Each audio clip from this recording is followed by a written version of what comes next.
To kick it off, James, I think the best way to get started is maybe tell us a little bit about yourself, your background, and how you kind of got into the Web3 space. Everyone's got a wonderful story because it's a non-traditional industry.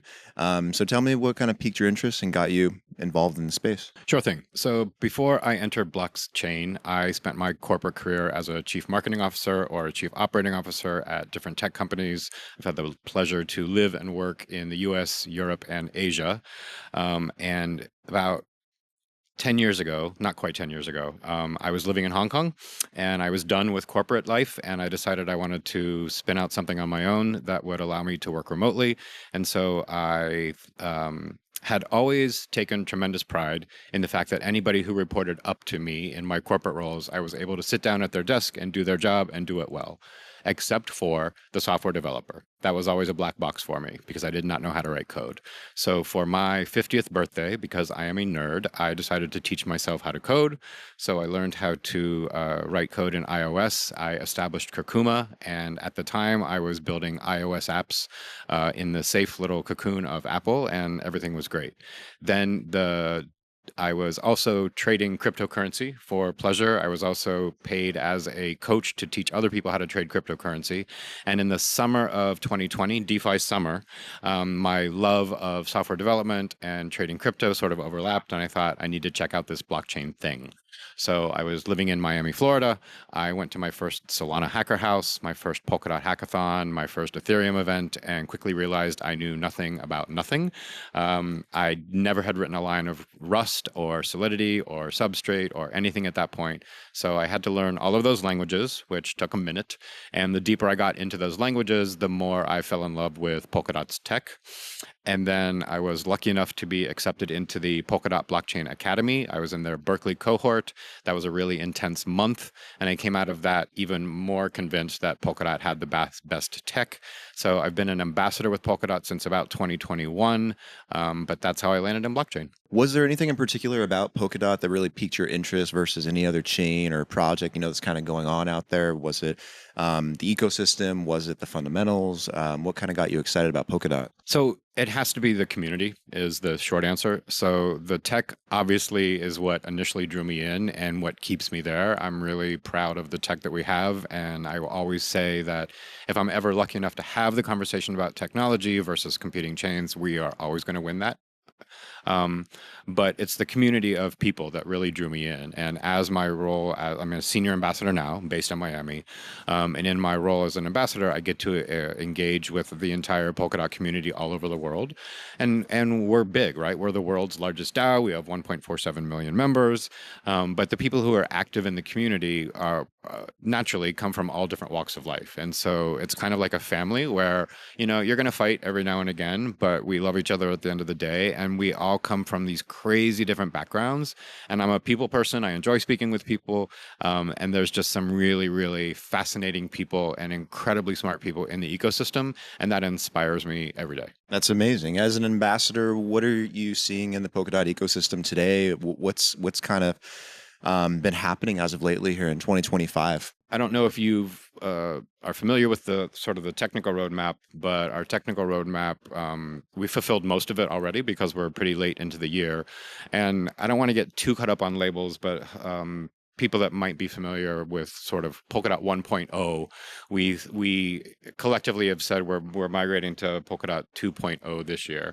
There were really 5 major points in the tech roadmap for this year.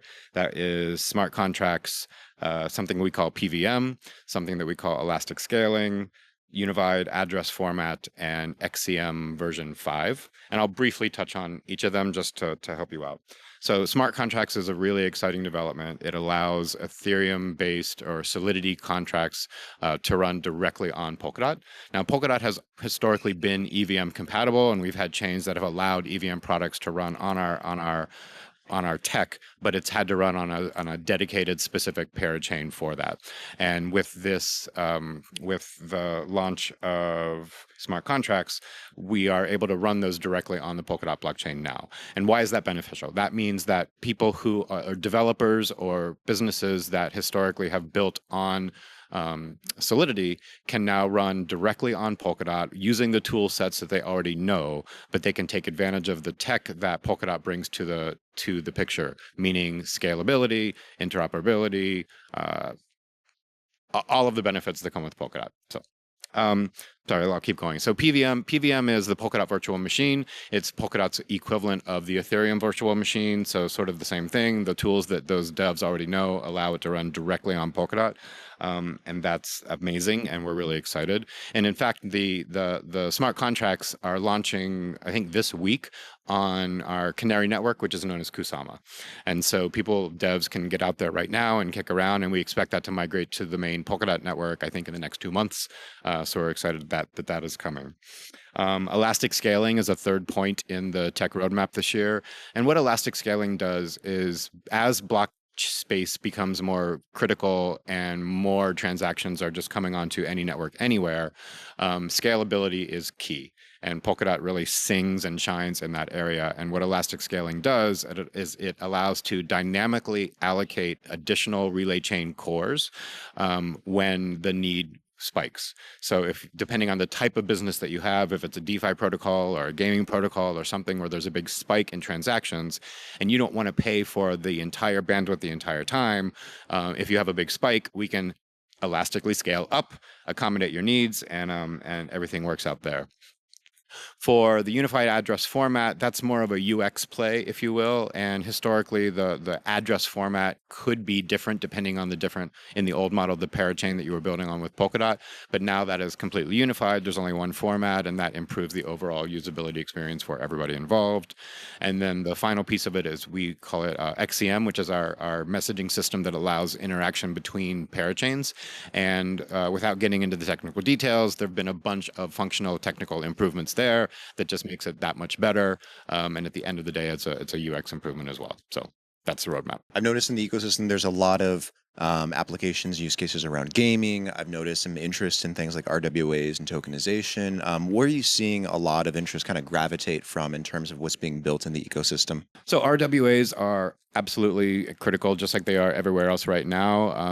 I can think of a few projects building on our tech right now. There's a project called Excavate, which is allowing real estate to come on chain, real world RWA in the form of real estate. Centrifuge has been on Polkadot for quite some time. They do RWAs, but sort of in the traditional finance side of things.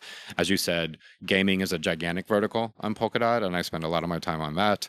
AI, another gigantic vertical on Polkadot, particularly in Miami, where I'm from. Like, there is a major community there. DeFi, another major play for us. So I think verticals that are popular in a lot of other blockchains at the moment, but we happen to have really incredible tech that supports a lot of that, and it's really exciting to see the projects that are building with us now. Excellent. And what are you doing at Permissionless? What's the goal that you want to get out of the event while you're here? Are you guys looking to just kind of expand the brands and find more users to be part of the community, partnering with any other companies or anything strategic that you guys are looking to do? So I think Permissionless always offers valuable content, right, from the different panels and the speaking sessions, and that's always valuable.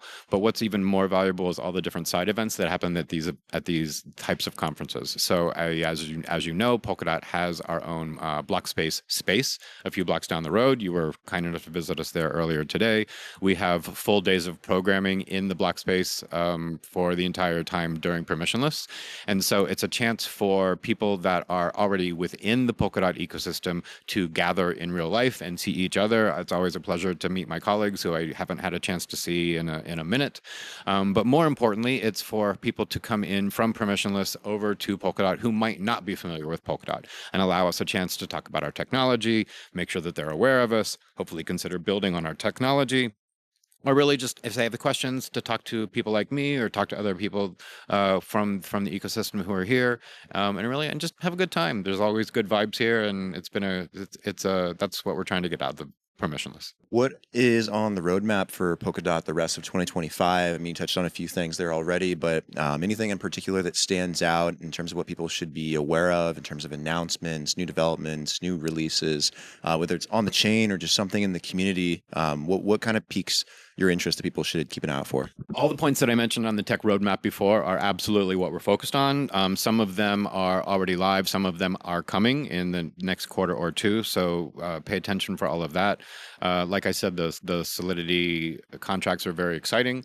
For what's happening in the ecosystem, like what's not happening in the ecosystem, there seems to be a big announcement every day. The one top of mind for me is Mythical Games, because they're in my hometown down in Miami. They recently launched their newest mobile game called FIFA Rivals. So in Miami, Polkadot are the official blockchain sponsor of Inter Miami, the soccer team with Lionel Messi. That's unrelated to Mythical Games, but it's a fantastic relationship for us, and we are very, very much a soccer town. So soccer is top of mind for everybody down there. The FIFA mobile game, FIFA Rivals game, just fits in nicely with that entire community. But beyond Miami, I think they've had 750,000 downloads since the game went live on, I believe, the 12th of this month. So it's been really, really well received by everybody. I'm very excited about that game. We were able to bring in Adidas into that game. So all of the digital assets from Adidas are in there. It's just an incredibly fun game to begin with.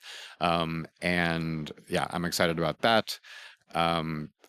The Hydration, which is one of the big DeFi dexes on Polkadot, has some incredible, fascinating products that they have either already launched or will be launching. So if you're not familiar with Hydration, absolutely check them out. AI, like I said, is a massive, massive vertical for us, and there's always exciting things happening with them. If you're not familiar with Origin Trail or Fallout Labs or any of the AI projects that are building on Polkadot, like absolutely check them out, because AI advancements, I can't keep up with the announcements. They come out so quickly with AI, and it's just fascinating to see where we're going, particularly Origin Trail and their DKG projects and everything that's happening there. So I could talk forever about this, but I'll stop there. Where can people go to keep up with everything that's happening in the ecosystem, as well as if they want to try some stuff out, they want to use some DeFi protocols or dapps that might be being built, or play some games? Where would you send them to go find that stuff? That's an easy one. It's Polkadot's website, polkadot.com. Everything starts there. We're a really rich and deep ecosystem, so it can be a little bit tricky to navigate, but I think we've done a really nice job with the Polkadot website. If Discord is more of your thing, we have a very big presence on the Polkadot Discord. That's another excellent place to start. Of course, we're on Telegram, because the whole world is. Depending on where you live, see if there are Polkadot meetups happening in your metropolitan area. There are likely ambassadors just like me all over the world hosting meetups. We host them, well, they're everywhere. And if nothing else, I'm sure my contact information will be somewhere at the end of this video, and you're always welcome to reach out to me directly, and I will be more than happy to guide you of where you can find more information about Polkadot. On that same note, if there's developers watching this that might want to build on Polkadot as well, or they're trying to get more information, find documentation, is that also pretty readily available on the website, or somewhere else where they should go? Yep, it's all on polkadot.com. We can point you there. Then there will be links to all of the GitHub repos and everything else that they need to do. For anybody who may be listening who is considering building on Polkadot, I would absolutely ask them to check out the Polkadot Blockchain Academy, which is our internal treasury-funded educational institution. I'm completely biased because I'm a proud alumni, but it's a great way to start. They have some online programs called Polkadot PBAX, which is sort of an introductory blockchain 101, welcome to Polkadot kind of ground level course. I think the third cohort just started this week, and that's a wonderful place to start. It's $100 retail cost for that course. It runs for 4 weeks. It's all of the knowledge leaders within Polkadot, and the content is really excellent. And then once you get through that, if you want to keep going, or you can consider applying for what we call Polkadot Campus, which is the in-person component of that. So you take all of everything that you learned in PBAX, or even if you didn't go to PBAX, maybe you already have that knowledge because you're an experienced developer, so you can apply directly to the campus. The next cohort of our campus is going to be taking place in Bali, and so that is just another fantastic experience. And if you are lucky enough to be accepted into that, most of your expenses are paid, hotel, food, and all of that for the time that you're there. And most people come out of the academy, and if you're a founder, then you may have found, I mean, if you're looking for teams, you can probably find your other teammates there. If you already have a team in place, you can find funding through the VC network communities that we present. We provide mentorship and guidance, and it's just it's a great community. My alumni are some of the closest people that I know in the ecosystem. And if you're a solo dev and you're looking for work, you're probably going to get snapped up and employed before you get out of the campus. So it's a great place to start. Excellent. Before we wrap up the episode, I want to do a quick little rapid fire session, some quick questions and some quick answers. The first one is, who's your favorite Web3 personality in the space? That one's easy. The Koos. The Kusumarian. If you are not familiar with it, look it up. They are a treasury-funded media organization that does an incredible job with keeping up with all of the developments and activity that happens across the Polkadot ecosystem. You look them up on YouTube, they're on social media, they're everywhere, and they are in multiple languages. They started off in English, but now they're in Spanish, and I believe additional languages are rolling out as we speak. And it's just really fun. They do long-form content, short-form content. Everybody loves Jay. Everybody loves the Koos. That's the place to go. Favorite Web3 project? Oh, I already talked about Mythical Games, so let me talk about Mandala. So if you're not familiar with Mandala, that's another chain building on top of Polkadot, and they are doing a really incredible thing over in Indonesia, where we are bringing a lot of their citizen data on chain. So financial data, medical data, health data, all this other data. There's 100 million people in Indonesia, and our platform is the only tech that can support that level of activity.